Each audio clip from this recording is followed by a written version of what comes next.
The brand started as a joke, but it became deadly serious. Hey y'all, it's Ryan. I'm back. Thanks for coming back. Thanks for watching the latest videos. I'm having a lot of fun making them. And today I wanted to make a video on something I literally just want to talk about. I was like overthinking this video all week. I really hope you guys like this one. And I just want to say sincere appreciation extended from me to you, from the left ventricle of my heart to yours. Thank you for watching. Thank you most especially for allowing me to hit 100,000 subscribers. I'm very thankful for it, and each and every one of you. I'm glad that it's silver. Silver is hot, so work it. Thanks. It's extremely enjoyable to get the first comment on every video, the first long comment, to see the first person disagree or offer more nuance to what I'm saying or add on to it or give me a fact that I didn't know about whatever I'm talking about. Each time I make a video, that always happens, and I don't know, I'm just very thankful to be in this position to be able to talk about fashion with people who are really smart and challenge me to think better. I think I've said this before, so I want to get to the video for you. Thank you. Thank you. Yes, thank you. Okay, the brand started as a joke, but it became deadly serious. So just to ground why I'm making this video, a lot of people tell me they want to start brands or understand personal style and the philosophical nature of dressing. And sometimes it's hard to explain for each person, but I think that this is a good brand to get people to understand that.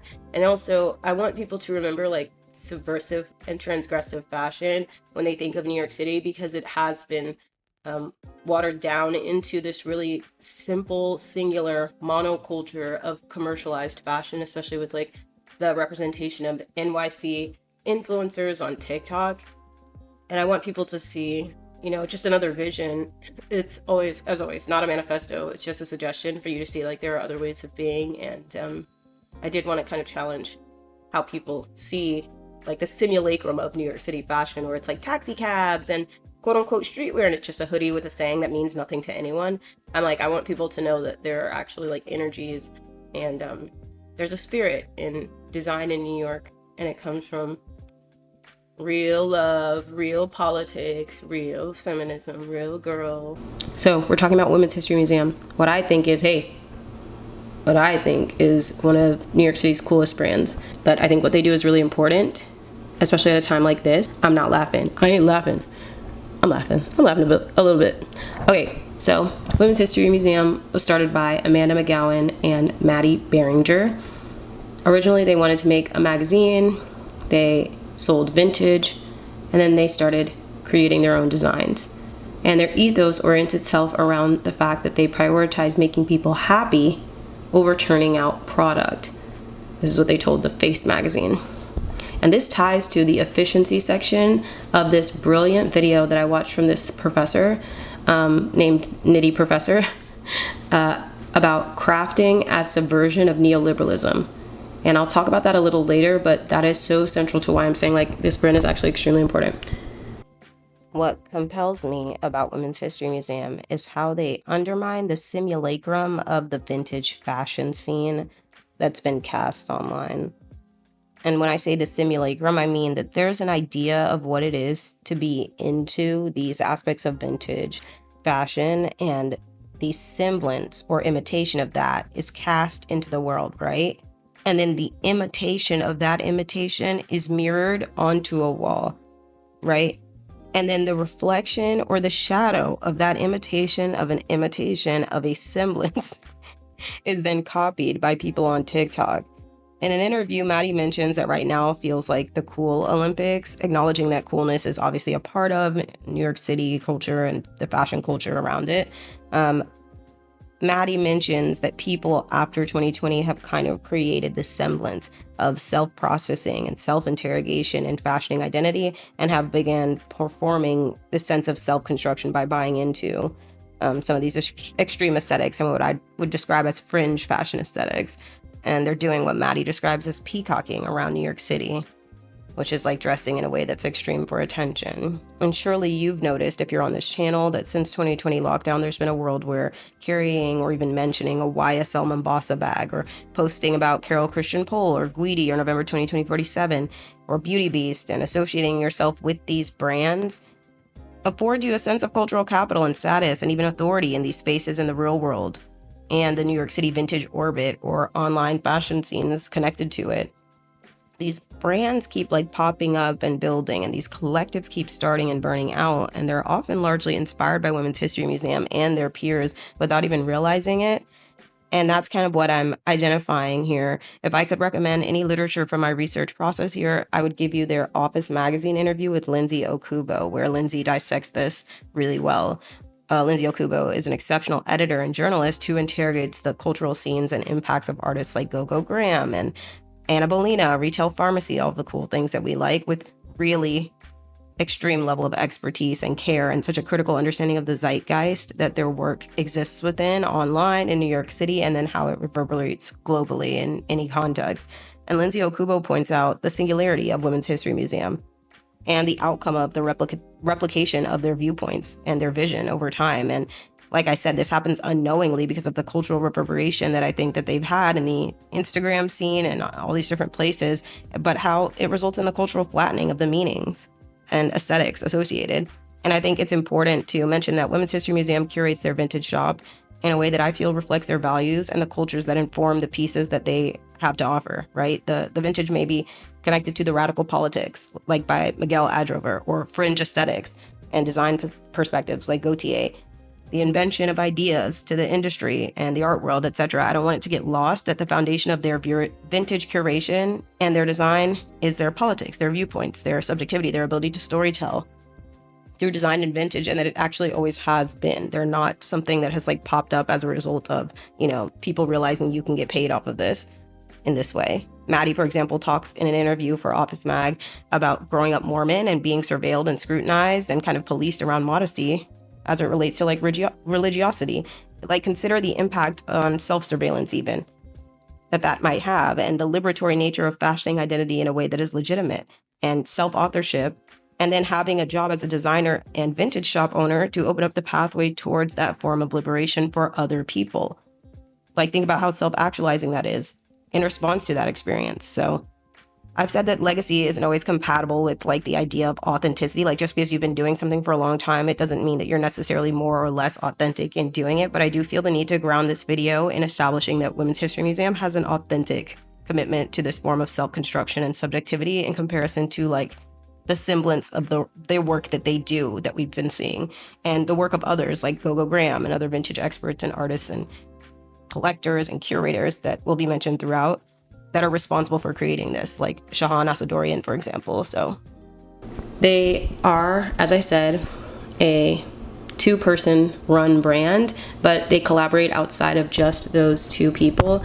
And I like that they talk about collaborating in the Face magazine and say that they found it an important challenge to learn to collaborate, because I think that that's also a central aspect of culture and humanity right now that is lacking, like people not understanding how important it is to learn how to work well with others, and how that's how we can work towards liberation, justice, freedom, and our goals. We have to work with other people, we have to work with each other. Yes, we have to play nice. Something I think people undervalue in fashion, especially people who are trying to start careers in fashion, they overemphasize like self-alienation and their ability to demonstrate their capacity to work and their grind and their hustle, rather than considering like their ability to collaborate.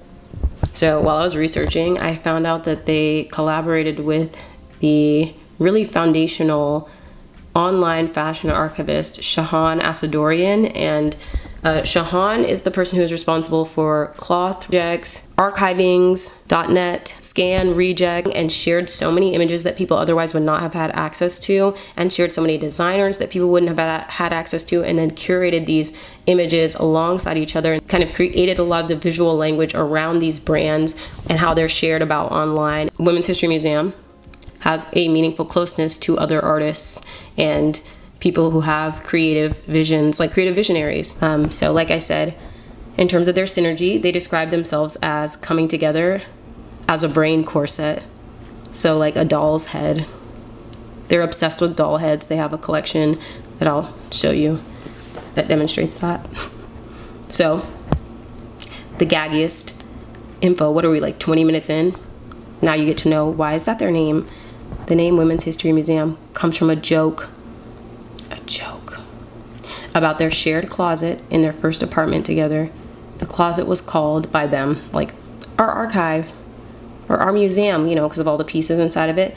And so then they called their brand together Women's History Museum. That's what they told Dazed. And I read in another interview that they felt like when they named it Women's History Museum, that's when it kind of became real. Like, now that we've named it, now we're going to start taking it very seriously. And like I said, they curated vintage for a long time now together, and the vintage inspires their process of design, they told The Face. And I really like their inspirations, but that's another section of this video. Stay focused, lock in. And they're inspired by transgressive design and art scenes and fantasy in the world, which I think is really beautiful. Y'all know I love how people's upbringing informs their design. So in terms of their upbringings, they both were kind of like ignored or bullied growing up, they said, and they felt like underdogs after starting in the creative scene in New York City. They also both created their own clothes in high school. Amanda made patchwork collaged fashion, and then Mattie made chaotic pieces. Mattie said, I made chaotic pieces for my little sister, but she didn't want to wear them. But now, like, the younger sister walked in one of the most recent shows, so I thought that was really cute. And they met at NYU Tisch. So just to look into the child psychology reports, university transcripts, social security number, and full background checks on the two designers, starting with Amanda. The info that I gathered is that Amanda started school initially in a pre-med program. That's according to The Face. And Amanda has hardworking and practical parents, and she was a quiet Catholic school student. That's according to Vogue. And that lets me further know that she was going to be making some extreme designs in terms of design sentiment and railing against and challenging the systems and challenging power, because I feel like that's a very common sentiment with like artists who have a Catholic background. Hey, am I stereotyping? Am I reducing people in a very unjust way? Perhaps. But didn't she? Right. She felt like style was liberating and allowed her to have a voice, according to Vogue, which I think is really beautiful. And I think that that's what style is for a lot of people. It sets you free, mama. Mattie grew up Mormon and liked forbidden showgirls in Vegas on billboards. Those enchanted Mattie into glamour and fashion. Those were inspiring for Mattie, which I think is really cool. I also loved learning that Mattie's Orthodox Jewish turned Mormon grandmother loved fashion and wore comme des garçons to church. And initially Mattie studied cinema studies, which I think is also good. And I like that they have these kind of diverse backgrounds in terms of their education that inform, I think, the ways that they design and inform their perspectives on other people in the world, because it's also like a clothes about clothes, fashion about fashion kind of thing. When people's only or like primary knowledge base is just fashion, it kind of makes the aesthetics revolve in on themselves, because it's like you really can only say so much about fashion using fashion. It gets boring really quick, and there genuinely just like is not that much to talk about unless you have a more worldly POV, in my opinion, because I don't know what that is. Hey, I'm just talking, just having fun. In terms of design, I'll have obviously their designs playing on the screen, but if you can see, they're so unique and dynamic. Elizabeth Davidson at Dazed said that their work is made of collected odds and ends and formidable stilettos with glass fragments. And I think that their work is like a really beautiful like bricolage of so many different experiences and so many different kinds of people, and this kind of like sense of visual disruption and like corruption and dissonance and discord. And I really like it. I feel like I tell this story like every week about how my art teacher when I was in high school made us do a project called Drama and Discord. Black and white film photography, it cannot be perfect, beautiful, symmetric. It has to be off. It has to be imbalanced. It has to be way too close or way too far so that you feel uncomfortable looking at it. She was like, you have to make something that is actually compelling, that people keep their eye on, not something that is just like, oh, a beautiful flower. That level of disruption and discord. She was a hippie down. She was so cool. It's necessary. And that's what I really like about their designs.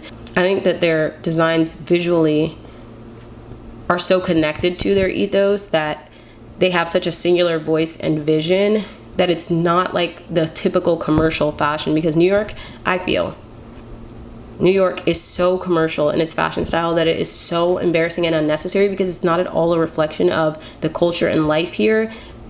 And it shouldn't be, but it feels like more and more as more people move to New York City to be NYC influencers instead of Los Angeles or wherever else they were trying to disrupt the harmony in.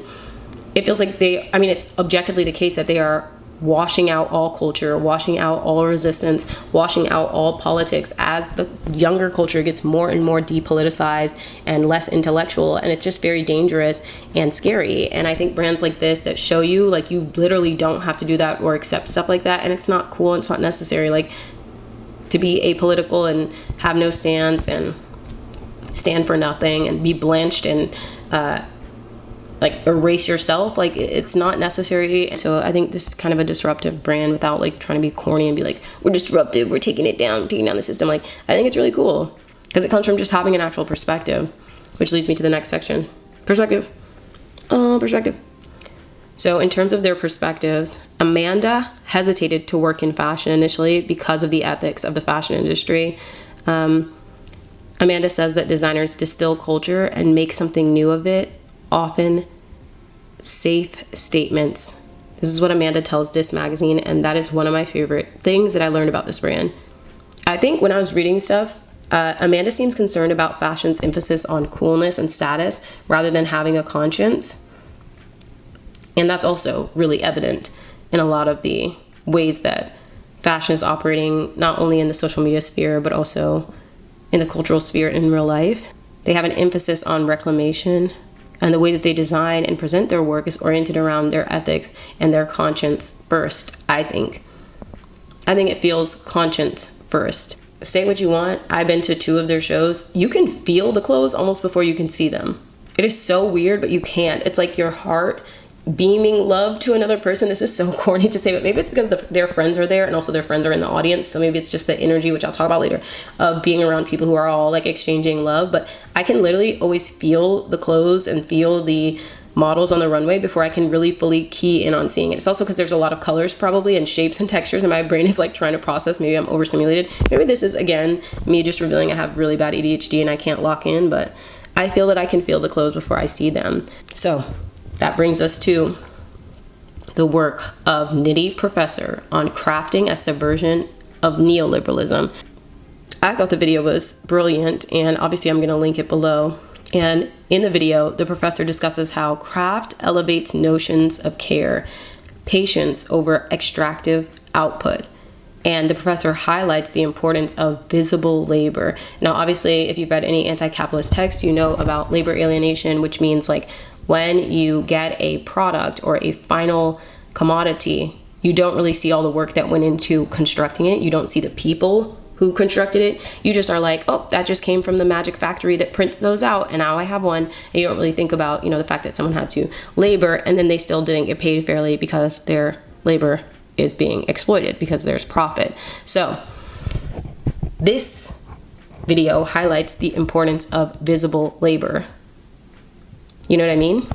You can see that work was put into it. So in terms of labor visibility, the crafty appearance of some of their work emphasizes human authorship in fashion design and human input rather than metrics-driven algorithmic design funded by venture capitalists who want to, hit the numbers better than Q3 this year instead of Q2. It's just like, it's nothing like that. It's nothing of the sort.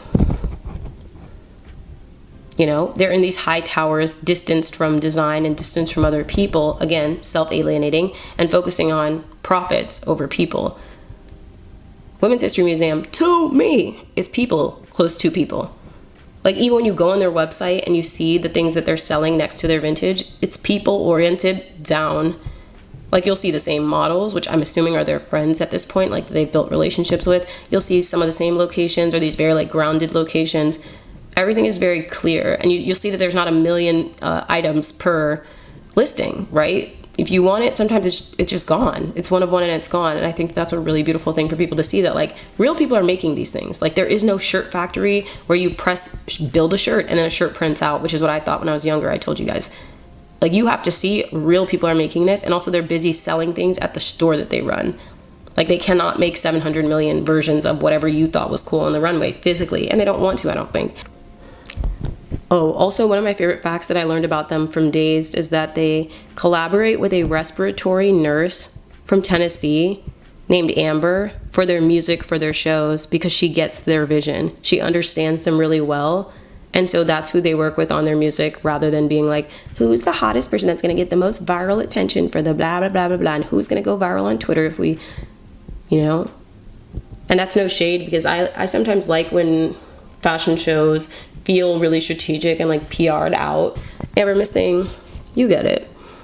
And yeah, I think that that perspective on like authenticity, first of all, and human connection is so valuable. Like, somebody understanding you is so much more important than like clout, social capital, or status. And I think that that's what's so central to their work, and it's so evident in their work. I mean, you're running a business. I don't really care if they want their clothes to be more visible in any capacity, but they've talked about not being really interested in the commercializing of Women's History Museum compared to like maintaining the importance of making other people happy.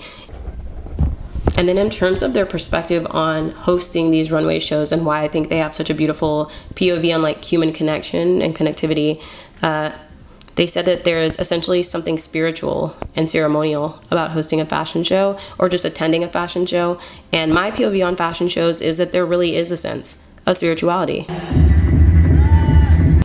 and ceremony when you attend. It's so weird, but it's exciting, and it's not because of just the clothes or the status or the exclusion. You can't come in and I can come in, my name is on the list. It's because of the spirit of other people and gathering people around to, like Rick Owens says, like worship beauty. But it's not even that. It's like there's something really transcendent in general about being in a space with a bunch of people who are really excited. It's like witnessing a ritual being done or a conjuring in fellowship with other people.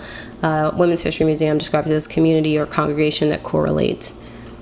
And this is what I mean about their emphasis on people, and even like the ephemerality of being able to witness something in person. I think that that's like such a human experience that can't be replaced with like technology or AI that I love. And I'm always like talking about that. Like, one thing about me, I'm always talking about that. I'm saying like, but yeah, earnestly, I really do like that kind of emphasis on things that people can create, and also things that people can destroy, and things that are only within the memory of the human mind, blah, blah, blah. Especially things that are like energetic, like something that has an energy in real life and like captures and captivates people, and then they get to, you know, sit around and look at it together. I also think that there's really beautiful aspect of people coming together for the same thing in general. I think that's why I really like going to fashion shows and concerts and things like that, and like book fairs. I'm like, everybody here likes this too. Movie theaters even, you know, it reminds you that we're all connected. You're not the only person who likes high fashion. It's not just you. You know that. You knew that. Now we can talk about why they're so cool. In terms of their inspiration, they said one of them for one of their shows was the Little Black Book of Griseldis Greal, Days and Night of an Anarchist. Instead of trying to look for the right thing to do, the correct thing to do that'll let you fall in with the herd. I'm not trying to be like, people are posers and they're so real. That's not even my point. I'm just saying, because people fall into things and fall out. There are things that people do for status and community and fellowship in their own ways. Even if I can be critical and judgmental of it, you know, people just want to be accepted. But they said one of their inspirations was Edie Sedgwick, who was like an actress and model and one of Andy Warhol's like central muses. And then Sossamon, I don't know if that's how you say her last name, but I have this photo of her with a really cool haircut. I'm pretty sure it's like a viral tweet from someone on Twitter where they're like, ladies, I know it's summer, or like, I know it's winter, but do not cut your hair like this. Is not going to look as good on you, or something like that. It's so funny. I also like that they're really inspired by and reference dolls and animals a lot in their work. They talked to Dis Magazine and said this. They reference animals and dolls a lot. Both are technically seen as less than human, according to them. They said that animals and dolls have mystique because they don't have a language. In this absence, they have power. Animals have power over us because their secrets won't be told. This is what they told the Office magazine. And my perspective is they do have secrets, and it reminds me of the elephant story, which maybe I'll tell, but maybe they do have a language and maybe we just can't understand them because we're not animals. And it reminds me of the story, which I know it's like a long story, but I told it so many times over the last like 10 years. But when I was taking an ecofeminism class, my favorite professor told us about this animal researcher who First, I believe she started out with like just working in music. I think she was like measuring sounds for orchestras or something like that, and then she started measuring the like sounds and resonance of the sounds of and collecting data on whales. And that's like, I think, where she started, like how whales were echolocating and communicating with each other underwater. So she's like measuring all of those sounds, and then she takes her research to study elephants, because they didn't really know how elephants communicated. And no shade, but I didn't know this until I took the ecofeminism class. They don't really know a lot about animals. She's there to research, how do elephants communicate? Because you know how people think they go and that means that they're talking. Wrong. And so she spends all of this time with the elephants to figure out how do they communicate, what communication patterns do they have. And I think that's where one of the places that they learn that they communicate in sentences, and they have different sentence structures, and they have different ways of communicating about like the matriarch, the elephant that's like leading them. She's like, follow this way to go to this path, or like we're all going to go to the water hole, or like this is the migration pattern that we're going to take, and I know that this is the right route because blah blah blah, or something like that. It's like they communicate in these ways that are so sophisticated and elevated, and she makes this discovery about the ways that they're communicating, which is they communicate through soft rumbles that I don't even think the human ear can hear. And so she's measuring the sound, and she creates that discovery. And it's a major discovery. It's a breakthrough. Of course you think it's because it's audible to you, but it's not. It's the soft rumbles. And so she makes this huge breakthrough. She has this huge career success, and she's probably going to galas and all this other stuff, and everybody's patting her on the back. You're so brilliant. She gets to publish this in a research journal and a research paper, and demonstrate her intellect in this way and be celebrated for all of her really hard work. Like, she took a really long time to get close to those elephants and be a part of their family, essentially. Like, they let her into their family to tell her that and like share that with her, like, this is how we communicate, through soft rumbles. And like, it's not easy to get close to elephants, as you can imagine, especially as a human. You're not the same species. So they like welcomed her in, especially because of her experience with animals, and like, she's a woman. The elephant tribes and communities, I think, are generally matriarchies. She, I think, went to a big event celebrating her or something like that, or she had some talk to do about the discovery she made. She goes to sleep, and the elephant mother, like the matriarch that she had been working directly with, or like the great-grandmother elephant, comes to her through the spirit realm and tells her to her face, we didn't tell you that so that you could share it with everybody. And then she wakes up, and she's like, what the? Because she feels that it was real. She does not feel like that was a dream or her thinking about it. She feels the mother elephant really did, grandmother elephant really did come to her to tell her, we opened up our community to you. You made it seem like you were just trying to learn about us and to share culture. And then you're trying to like capitalize off of this and profit off of this. Like, does it always have to be that? It's not even like we want something out of it. We didn't share it with you so that you could get something out of it. We're sharing with you to share culture. And it was just like, she gagged. Of course, she gagged. She couldn't believe it. She was like, maybe I shouldn't have shared that. Maybe I shouldn't have infiltrated their community and their culture and treated them like they were my fodder to, assert myself as a scientific genius. Of course, humans feel like these discoveries are important. I think they're important. So yeah, I don't know what point I was making, to be honest, because I've been talking for a long time. But yeah, I ate that. I love telling that story, even though I forgot it and like mangled it. I'll just link the podcast episode so you can see all the wrongs that I've said. There's a recording of this explanation, but obviously I can't legally play the whole thing. On to their next inspiration. They seem really interested in like the early 2000s, but like the actual experience of it. I think they were born in like 1990 or so. House of Holland, opening ceremony at Kauslada, and that Amanda introduced Mattie to Etsy, according to the face. So I think that was like by the time they were in college. I think that's so cute. Also, they referenced Pete Burns in their fashion shows. They said he was never scared to say what he thought, and he was smart and quick. I thought it was a very interesting perspective that they didn't just say he dressed cool and he looked cool and he had a cool makeup style and hair. They said they liked that he had the confidence to speak his mind, which is also really important. They talk about in Office magazine that one of their themes is like hiding and occluding oneself, or pushing and corrupting what a fashion show could look like. I think one of the big themes that stuck out to me the most in all of their interviews and in the work that I've seen from them, which will be its own separate section, New York City, alienation, and attraction to New York City. Mattie, speaking to Opus magazine, talks about the need to survive a bleak reality and how it necessitates a search for beauty in order to survive it, which I think is a very common experience in big cities, but also small towns. It kind of reminds me of Bellatar films about like the human condition.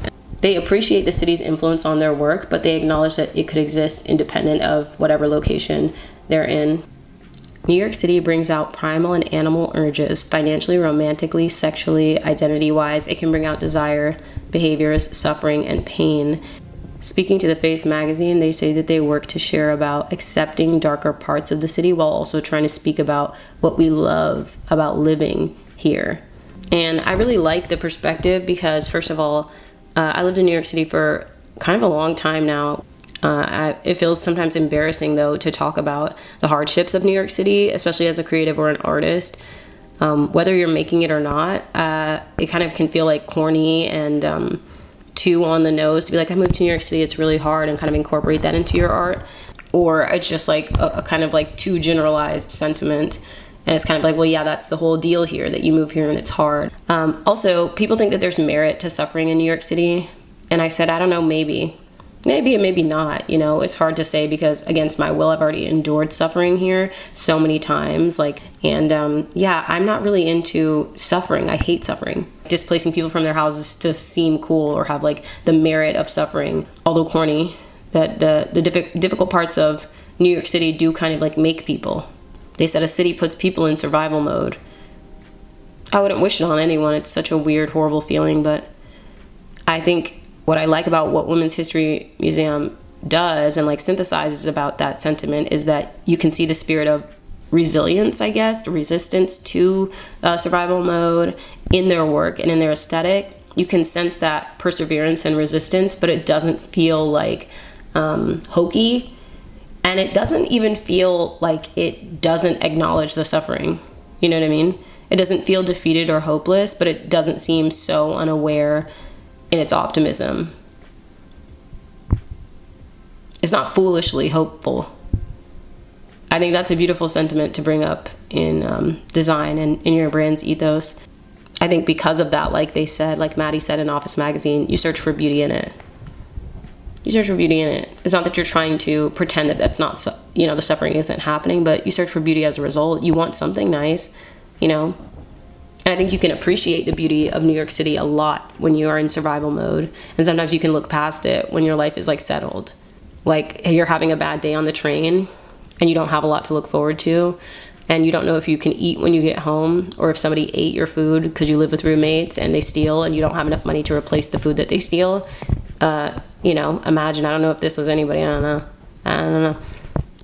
Sometimes the only hope that you would have or like the beauty that you would find that day would be looking at the sunset when you're crossing on the M train into Bushwick, for example, and seeing the beautiful skyline of New York City.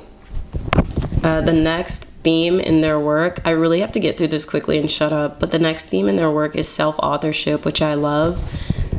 Mattie in Dismag highlights the importance of self-authorship, like distressing your own genes, for example. And I think that emphasis on, telling your own story is really evident in Women's History Museum's work. They both made their own clothes in high school, like I said. And in my opinion, it's important to the conversation about consumer style fatigue. Oh, people don't know what to wear. People are over the personal style thing. They want to have a capsule wardrobe. I think it's important to offer reminders and even guides to people that they should be injecting their own authorship and subjectivity in the ways that they get dressed, because you can. You don't have to feel so overwhelmed that you're retreating because of all of the agenda pushing and fashion consumer cycles. Contrary to the capsule conversations, what you can do is tell your own story, which again goes back to the knitting professor. They were talking about how we can subvert the expectations of neoliberalism by divesting from the time expectations that are put on people in fashion, appreciating handcrafted things, which we'll get to later, but handcrafted things because they tell the story of moving slowly and having your own sensibilities. Like right now, you have the capacity to work to gather a sense of self and sharpen the details on how you tell a story and how you reveal yourself through your wardrobe, independent of dressing even. How do you reveal yourself in conversations? How do you reveal yourself to yourself? How do you show up for yourself? Refine that or explore with experimenting. And I think that connects to the next part of their themes in their work, which is like having a subversive politic, which leads to the subversive design language, which is like my favorite thing about Women's History Museum. They talk about how fashion is really important to our lives. They say it's tied to our bodies and our life experiences. And they talk about utility and fantasy in fashion for Dis Magazine. And they talk about how it's critical, and they emphasize how central fashion is to people and to art and to design and literature and understanding every part of like human living, right?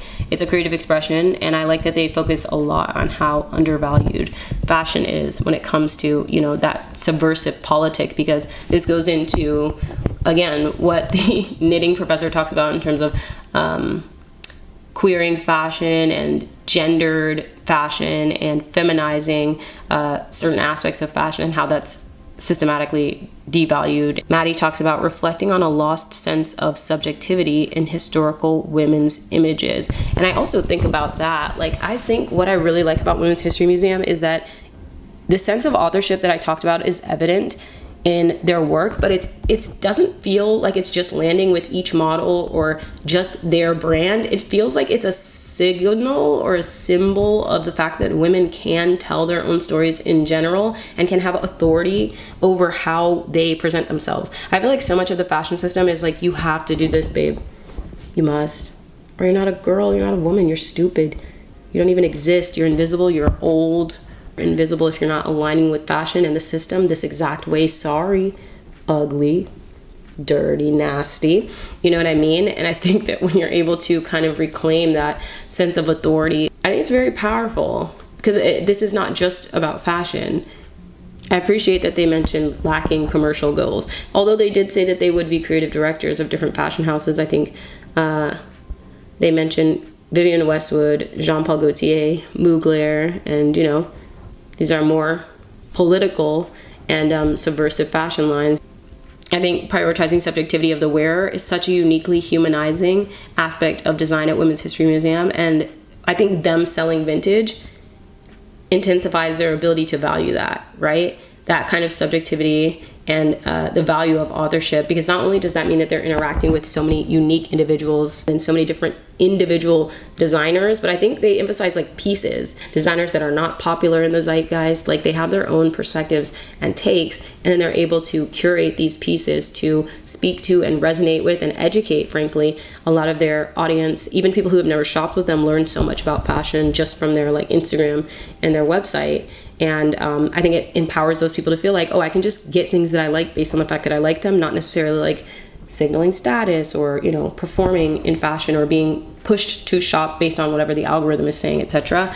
And just generally like the fact that when you're buying vintage, it's outside of the temporal constraints of the fashion industry. The fashion industry is like, get this newest season of the newest thing, and this is how the fashion shows work every season. It's this month, and and we create the show schedules, and you have to show at this time. That getting vintage is like denying all of that, invalidating all of that, and saying, I'm going to go into the past. I don't care what agendas you're setting about how people should look right now. I'm going to go into the past and get something from whoever I want, however I want, and then it's mine, you know? And in terms of their politics, I think one of the reasons why I wanted to make this video is I saw the quote from Mattie saying, fashion comments on itself, but it rarely extricates itself from oppressive systems of hierarchy. And I think that was in the first article. I think that was in the Dis Magazine article. And it was the first article I've ever read about them, because I just was like, oh, I know about them. I thought that was like a really resonant perspective for Mattie, because I think fashion needs to be political now more than ever because of the violently oppressive, hostile, fascistic systems that we're navigating, but also that in tandem with our increasingly depoliticized culture. Like the people talk about anti-intellectualism and all this stuff. I'm not even talking about that. People are doing things that they feel are intellectualism and that they feel are political, and they're neither. They're performative rather than, you know, requiring intellectual rigor, and then they are apolitical rather than political. Like people saying, I'm not a feminist, I'm a misandrist. And I'm a girl's girl. Get a politic and then act on it instead. And I know it's not easy, but I think it would be better for us to like hand out pamphlets teaching about literally anything, or encouraging people to challenge legislation or take action in their lives, or feed people who have been in IPV or DV relationships recently, etc., etc. Like any action that you actually take, to me, is more valuable than identifying as a misandrist on the internet. Like, this is a way of depoliticizing the feminist movement and turning it into like an identity marker that you can wield for social capital online. Do something. We have to act. And I think people should see fashion that shows them how to act politically, rather than using design as like an external identifier like everything else. It's like a symbolic way of saying like we can and should take action to collectively care for each other, instead of use these things just to like get our own capital. Like, look at me. In my opinion, I'm not trying to boss people around. I think the final theme is feminism, which I think I've talked about a lot, especially like subjectivity. But the way that they work is rooted in feminist politics, according to their Dismag interview. Mattie says that fashion has traditionally been a site of consumption and creativity for people of feminine experience, which is why it's dismissed. Knitty professor talks about embracing slowness and queering and reclaiming feminized labor and subverting mass marketed trends. And this is what I was talking about earlier in terms of the way that labor is feminized and then devalued. This is a huge challenge to that. They said to Dismag it's the most widespread social convention, and they go on to talk about how like fashion is devalued because it's seen as like girly and frivolous and foolish. Everybody has to get dressed, and so it should be a respected form of design and social communication, and evaluated as such, and critically seen that way. And it's a way of reclaiming the feminized labor, I think, in their work, that you see all these really intricate like forms of weaving and reclaimed objects, and you can see the labor and the time spent to build these pieces. I think like they're really intricate, like Penny's bra, and some of the buttons netted together, like woven together to create these beautiful shapes. And there's such intricacy and like intensity to their work. There's so many different colors, and then they'll like cascade in such a way, and there's so much work that seems like goes into every single look that goes down their runway, and so much work that it looks like goes into the way that they curate their vintage store and their website and all this other stuff. And it shouldn't be devalued, and it should be studied intensely. It's like reclaiming the idea that we need to be efficient and focus on, hyper productivity, and we need to make 1 million shirts today so you can make maximum profit. It's like, nope, we're going to take a really long time to weave all these pieces of found objects together to create one item that is one of one. And it's like that reclamation of that sense of urgency that comes from capitalism. And I really like that the Knitty professor talked about solidarity over competition, which is what I think is critical to viewing this brand and other brands that are oriented around like the collective cultures and the people around them. And the Knitty professor also mentions intergenerational memory in terms of knitting, because when you're using older patterns, professor says, you're kind of referencing the tradition, the traditional motifs, the history, the legacy, the ancestors, etc., that created these ways of crafting and knitting, and it's a way of connecting with them, instead of discarding history and saying it's about the new and replacement and novelty. It's like, no, things that are slow and old are actually really important. And it disrupts the idea that you have to emphasize speed and production rather than the way that you develop your relationship with what you're crafting, and then the person who ends up with it at the end. It like reprioritizes human connection.